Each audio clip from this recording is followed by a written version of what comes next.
Welcome to Islomania, the channel where we dive into the world's most captivating islands. Today, we're setting sail for Sardinia, Italy's enigmatic gem in the Mediterranean Sea. Picture this, an island steeped in ancient mysteries, where rugged mountains meet turquoise waters and stories of war, wine, and ancient ruins linger in the air. Let's embark on a journey through 6 chapters, uncovering Sardinia's geography, history, culture, wartime legacy, culinary, and wine traditions, and a surprising secret that blends ancient stones with a modern treasure. Ready? Let's dive in. Sardinia isn't just another Italian island. It's the second largest in the Mediterranean, spanning about 24,000 square kilometers, roughly the size of Sicily. Geographically, it's a paradise of contrasts. In the north, you'll find the glamorous Costa Smeralda with its emerald bays and white sand beaches, perfect for yacht spotting. Head inland and the landscape transforms into the wild Gennaro Mountains, peaking at over 1,800 meters, where granite cliffs and dense oak forests hide hiking trails and hidden waterfalls. To the south and west, vast plains roll out, dotted with salt flats and flamingo-filled lagoons. And don't forget the caves, thousands of them, like Neptune's grotto, carved by the sea over millennia. This diverse terrain isn't just beautiful, it's shaped by volcanic activity and ancient geological forces, making Sardinia a haven for adventurers and nature lovers alike. Delving into its geologic origins, Sardinia's foundation traces back to the Paleozoic era, over 500 million years ago, as part of the Variscan orogeny, a massive mountain-building event from continental collisions that created its metamorphic basement and granitic intrusions. In the Cenozoic era, between 30 and 21 million years ago, the island emerged from the union of 2 tectonic microplates, the northern block connected to Corsica and Provence, and the southern, linked to the Iberian Plate, which underwent a 30-degree counterclockwise rotation before welding along the Nora Fault. This merger, followed by another 60-degree rotation between 21 and 15 million years ago, detached the Sardinian Corsican block from Europe, opening the Ligurian Provençal basin and sparking intense Miocene volcanism that formed explosive igneous rocks like trachytes and pillow lavas across the island. Sardinia's story stretches far beyond its stunning vistas. Its history, a tapestry woven from countless civilizations over 400,000 years. The island's first stars were the Nuragic people, flourishing from 1800 BC to 238 BC, who erected over 7,000 enigmatic stone nuraghe, beehive-shaped fortresses standing like silent sentinels across the land. Were they fortresses, temples, or something else? The debate rages on. Phoenicians arrived around 1000 BC, founding trade hubs like Tharos, where Roman ruins now whisper of a later era. When the Romans seized Sardinia in 238 BC, they transformed it into a vital breadbasket, their legacy carved into the island's very stones. In Cagliari, the 2nd century AD Roman amphitheater carved into a hillside, once roared with gladiator battles, its tiered seats echoing ancient cheers. Taros on the Sinis Peninsula boasts Roman roads, temples, and an aqueduct, its columns framing the Mediterranean's horizon. In Fordungianus, the Terme di Fordungianus, a 1st century AD bath complex, harnessed volcanic springs, their steam-filled chambers a testament to Roman engineering. After Rome's fall, Vandals, Byzantines, and 8th century Arabs swept through, the latter introducing citrus groves. Medieval Pisan and Genoese rule followed, then the Aragonese in the 1400s, leaving Spanish-tinged dialects. In 1720, the Kingdom of Sardinia under the House of Savoy paved the way for Italy's unification in 1861. Through every conquest, Sardinians clung fiercely to their identity, resisting assimilation with unyielding spirit. In the south, near Pula, the Nora archaeological site unveils a Roman city where intricate mosaics paint a vivid picture of imperial splendor. These polychrome masterpieces, adorning villas and public spaces, shimmer with geometric patterns and vibrant hues, some preserved underwater where the sea has claimed parts of the city. Recent discoveries around Cagliari at Soroc and Settimo San Pietro reveal late-period mosaics with rainbow chevron patterns and imbricated scale designs, unique to South Sardinia. These finds, sharing identical motifs, suggest a previously unknown workshop operated here, possibly led by African artisans or locals inspired by North African styles, as seen in a Settimo San Pietro panel with a Carthaginian-influenced vegetal frame. The craftsmanship, blending local stone with imported techniques, speaks to Nora's role as a cultural crossroads. Its mosaics a testament to a civilization that thrived on art and trade. Now let's immerse ourselves in Sardinia's vibrant culture, a blend of ancient roots and Mediterranean flair. The Sardinian language, or Sardo, isn't just a dialect. It's a Romance language with pre-Indo-European influences spoken by over 1 million people alongside Italian. Festivals light up the island year-round, like the Sartiglia in Oristano, a medieval jousting tournament on horseback, or the colorful Carnival in Mamoyada, where masked mamutones dance to ward off evil spirits. Artisans keep traditions alive through intricate filigree jewelry, woven baskets, and murals depicting rural life. And the people? Warm, resilient, with a deep connection to family and community. Hospitality is practically a religion. Echoing the artistry of Nora's ancient mosaics, Sardinia's walls continue to tell stories of resistance and identity through modern murals, none more vividly than in Orgosolo, the bandit capital of the Barbagia region. This rugged mountain town, nestled in central Sardinia, was once a notorious haven for bandits in the 19th and early 20th centuries, a time of blood feuds or disamistade, and fierce defiance against Italian state authority.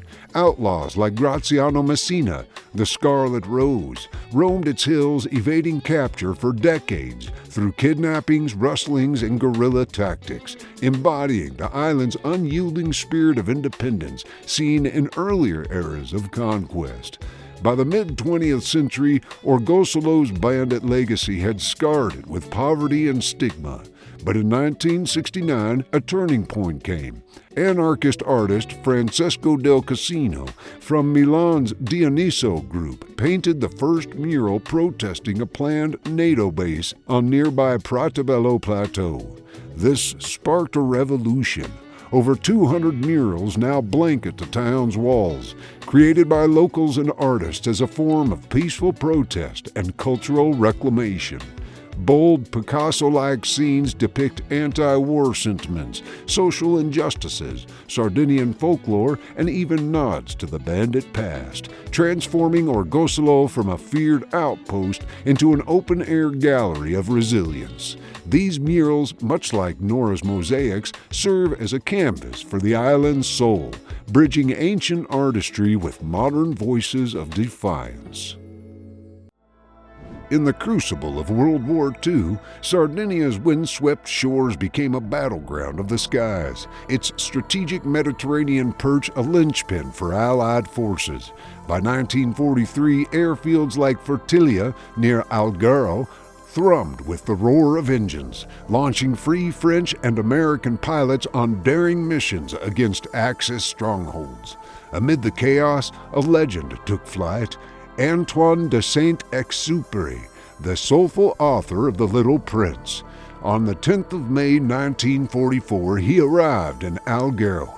his weathered face etched with resolve, settling into a villa overlooking Porto Conte Bay's shimmering waters. There, under the glow of oil lamps, he penned fragments of the citadel and Letter to an American, his words carrying the weight of a world at war. At 44, deemed too old for combat, he defied the odds, climbing into an unarmed Lockheed P-38 Lightning for perilous reconnaissance over enemy skies. On the 31st of July, 1944, he soared from Borgo, Corsica, toward southern France, his plane slicing through clouds that swallowed him forever. No distress call, no trace, until 2000, when his P-38's wreckage surfaced off of Marseille, eerily free of bullet marks, whispering of hypoxia or a silent crash. In 1998, a fisherman's net hauled up a silver bracelet engraved with Saint Exupéry's name, a relic of a poet-pilot lost to the sea. Alghero's Mace Museum now cradles his legacy, its walls echoing the courage of a man who flew with the heart of a dreamer, forever bound to Sardinia's wartime saga. Sardinia's untamed landscapes are enshrined in its national and regional parks, 5 of which stand out for their breathtaking beauty and biodiversity. First, Parco Nazionale del Asinara, on a remote island off Porto Torres, spans 51 square kilometers of rocky coasts and Mediterranean scrub, home to rare albino donkeys and medieval ruins. Its diving spots like Cala Sabina reveal vibrant coral and grouper in crystal waters. Next, Parco Nazionale del Archipelago di la Maddalena, covering 12,000 hectares of islands, boasts Spiaggia Rosa on Budelli and top diving at Secca del Papa, where grouper, barracuda, and wrecks like the Omega abound. Parco Nazionale de Golfo di Arossi e del Gennaro stretches 73,000 hectares across mountains and coastline, with Punta La Marmora's 1,834-meter summit and the Blue Merino Caves dive sites, home to monk seals and ancient fossils. Parco Naturale Regionale di Molentargia Saline, near Cagliari, is a 1,400-hectare wetland where pink flamingos strut, offering serene snorkeling in its lagoons. Finally, Porto Conte Regional Park near Alghero dazzles with Neptune's grotto caves and diving at Capo Caccia, where coral walls teem with lobsters and eels. These parks, pulsing with wildlife and adventure, showcase Sardinia's wild heart, setting the stage for more treasures to come. Sardinia's soul pours from its vineyards, where ancient winemaking traditions meet the island's unique terroir. The island's wines, often undervalued globally, are crafted from native grapes like Cannonau, Vermentino, and Carignano, grown in sandy soils kissed by sea breezes and volcanic minerals. Cannonau, a robust red akin to Grenache, bursts with earthy, fruity notes, perfect with hearty Sardinian roasts. Vermentino, a crisp white, carries the minerality of the coast, pairing beautifully with seafood. Wineries like Argiolas in Sardinia produce the iconic Touriga, a bold blend, while Sea and Mosca in Alghero revive rare grapes like Torbato for sparkling wines. From small family estates to historic cooperatives, Sardinia's 150-plus wineries balance tradition with innovation, creating bottles that tell the story of the land. But Sardinia's culinary heritage is just as rich, with dishes that capture its rugged heart. The famous pane carasau, a crispy flatbread baked in wood-fired ovens, crackles with every bite, often drizzled with olive oil or layered in lasagna-like carasau bread dishes. For the adventurous, donkey steak, a traditional delicacy in rural areas, offers a tender, slightly gamey flavor, grilled to perfection and served with robust cannonau. And then there are snails, a Sardinian specialty, simmered in garlicky tomato sauce or roasted with herbs, their earthy taste tying you to the island's pastoral roots.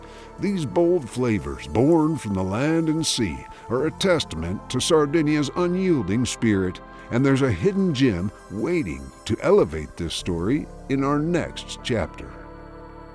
Sardinia harbors a well-known secret that's both surprising and awe-inspiring, hidden in the ancient ruins of Arzachena and a modern treasure nearby. Deep in the heart of the Gaiura region, the Nuraghe La Pristiona and the nearby Malchitu Temple, dating from the 14th century to 8th century BC, hold clues to a civilization far more advanced than you might expect. At La Pristiona, a sprawling complex of stone towers and a village, archaeologists uncovered a unique meeting hut containing an intricately crafted jar, now displayed in Arzachena's Civic Museum. This wasn't just any pot. It's believed to have been used in communal rituals, possibly for brewing or sharing sacred drinks, suggesting the Nuragic people had sophisticated social and spiritual practices. Just 2 kilometers away, the Malchitu Temple, the only known Nuragic religious structure in the area, adds to the mystery. Dated to the Middle Bronze Age, around the 18th to 17th century BC, it's centuries older than similar Megaron temples in Sardinia, making it an anachronistic marvel. Its sub-rectangular chamber, complete with a ritual fire pit, carved niches, and a bench for offerings, hints at complex ceremonies, possibly dedicated to a lunar feminine deity. The temple's precise stonework, built without mortar, and its strategic position between granite heights show engineering prowess that rivals modern techniques. And here's our modern surprise. Nestled in this same Gaiura region, the picturesque Sedura Winery in Luogo Santo is an undervalued gem that's making waves.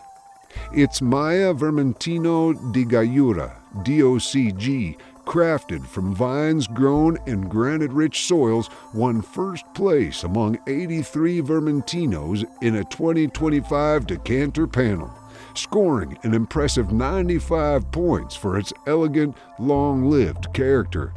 With its stunning vineyard views and double-digit sales growth, Sedura proves Sardinia's wines are world-class treasures waiting to be discovered. This glimpse into Arzachena's ruins and Sedura's rise makes you wonder, what other secrets does Sardinia hold? As our voyage around Sardinia comes to an end, we've traversed its dramatic landscapes, unraveled its epic history, celebrated its vibrant traditions, soared through its wartime saga, savored its culinary and wine treasures, and uncovered secrets in Arzachena's ancient ruins, and a surprising winery that bridge the past and present. If this island's allure has hooked you, hit that subscribe button for more island adventures on Islomania. What's your favorite island secret? Drop it in the comments below. Until next time, keep exploring.